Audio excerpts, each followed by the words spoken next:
7, 6, 4, 3.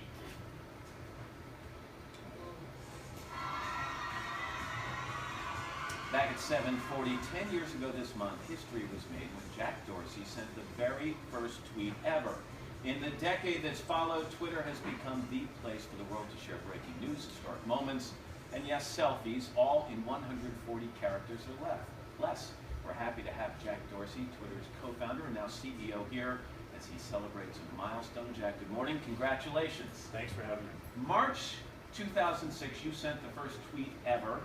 Now there's something like 320 million active users on Twitter. I think you have 3.4 million followers personally.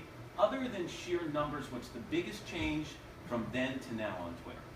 I think just how people use the service. It is the easiest way to see what's happening in the world right now, live. And it breaks news for so many people. A lot of people just use it to see what's breaking and what's new in the world. It's grown up. Has it grown up to be a great kid, or at times can it be a bratty kid? It's grown up to be a great kid, but it really reflects what's happening right now and what people want to talk about with it. I should mention, you're not only the CEO of Twitter, you're also the CEO of a company called Square that helps me use my credit card on mobile devices. Absolutely. Everywhere. Small businesses. Yeah, how do you manage both of these big tech CEO jobs, which I understand can lead up to a 15 or 18-hour day? We have great teams in both companies, and I do what I'm good at, which is making sure that we're building the right product that serves people in the right way. You have been compared to Steve Jobs. You just shake your head. Do you like the comparison? He was a true original. I'm a student of his work, a lifelong student. There's no comparison. You know, we look at the anniversary of Twitter and we say congratulations on that, but it has not come without difficulty. The company went public back in 2013. The stock has had a real difficult time. You've lost some key employees. It's hard to attract new people to the platform. You've seen the headlines, Jack, that say the end of Twitter is near. How true is it? On the 15th anniversary, will you be here talking about Twitter? Absolutely. We'll be here on the 20th. We'll be here on the 30th. It's a fundamental service, and we have a lot of heart in the company. We have a lot of purpose. We understand what we are and what we stand for, and we just see this amazing usage globally. I asked you, has it become at times a bratty kid?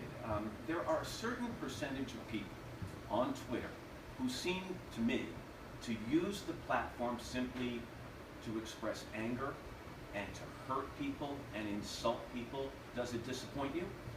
It's disappointing, but I mean, it's reflective of the world. We see as much optimism and positivity as we see negativity, and the most important thing is that we're empowering dialogue, we're empowering conversations so that people can work out the issues. I sent a tweet out yesterday telling my followers, my measly number of followers, that you were going to be on and asking what questions they would like you asked.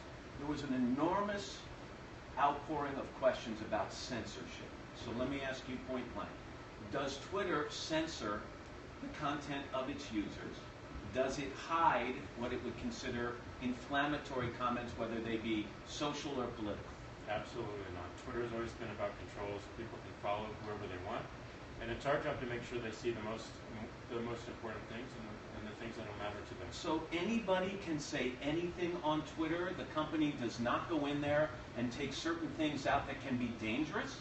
There's certainly tweets that promote violence, which is against our terms of service, and people have controls to block and people have controls to mute. But what about the company? Who decides the difference between criticism and hate? These are the individuals. So you can follow who you want, and if there's something you want to see, you continue to follow. Do you get trolled?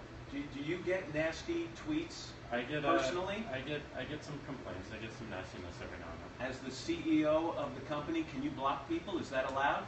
I can block people. I've never blocked anyone. I really want to see what people are saying, and I want to hear from them. Yeah, it would be rather a strong statement if they find out that Jack Dorsey has blocked them.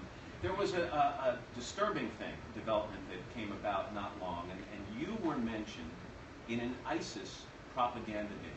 Your image was there. It was a very threatening message. How did the CEO of Twitter end up being mentioned by a group like ISIS? Well, you know, there's definitely a microscope on the service, and people use it to express themselves, and people use it to talk about what they want to see happen in the world and what they're against. And Did you find it alarming? I found it alarming. Took it seriously? We took it very seriously. Absolutely. We're going to continue this over in the orange room, but let me ask one last question here. If you're going to tweet after this interview and tell your 3.4 million followers how it went, what's the hashtag going to be? Well. Really? Yeah. Hashtag well? Absolutely. I'll take it. Jack, stick around. We're going to go to the orange room, join Carson in just a couple of minutes. But first, this is Today on NBC. Well done. Thank you. Thank you. Thank you. Come on, we'll go over there. Walk over to the orange room Alrighty, and get more. Jack, I think that you should make it hashtag no more awkward